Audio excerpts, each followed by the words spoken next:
33 pamilya ang nawalan ng tirahan sa sunog sa Las Piñas. Umaapela ng tulong ang barangay para sa mga biktimang pansamantalang tumutuloy sa covered court. Nakatutok si Von Aquino.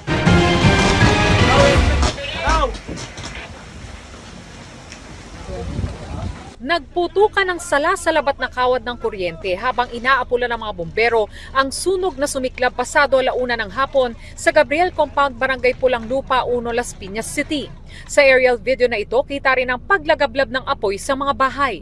Tanaw din ang mga nasusunog na bahay mula sa C5 Road. Ayon sa mga residente, nakarinig daw sila ng pagputok na mangyari ang sunog. Pagputok na yun, nagtaka kami bakit saan kaya ito.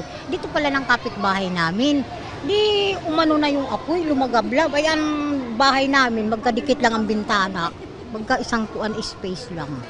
Umaano na yung hangin. Ay yung hangin, umaano na dun sa may bahay namin. Yung isang bahay, nasunog na. Ang bilis po nung apoy na kumalat. Lalo na po yung mga bahay po, yung iba puro kahoy. Ganun po, isa na po yung sa amin na. Ayon sa Las Piñas Bureau of Fire Protection, mabilis kumalat ang apoy dahil sa malakas na ihip ng hangin. Nag-start siya dun sa kabila, dun sa open area. So, malakas ang hangin kanina eh. So, medyo mabilis yung ano. Pero umabot tayo ng second alarm. Hindi rin daw naging madali na mapasok ng mga bumbero ang lugar. Yung entrada, medyo maliit, di ba? Pero kumasya naman yung mga maliliit nating fire truck na penetrator.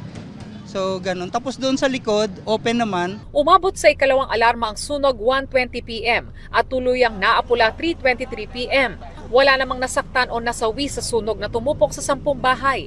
Sa pagtaya ng BFP, aabot sa 1.5 million pesos ang pinsala dahil sa sunog. Pansamantala namang tumuloy sa covered court ng Bernabe Compound ang 33 pamilyang nasunugan. Nangihingi naman ng tulong ang mga opisyal ng barangay para sa pangangailangan ng mga pamilyang nasunugan. Para sa GMA Integrated News, Von Aquino, Nakatutok, 24 Oras.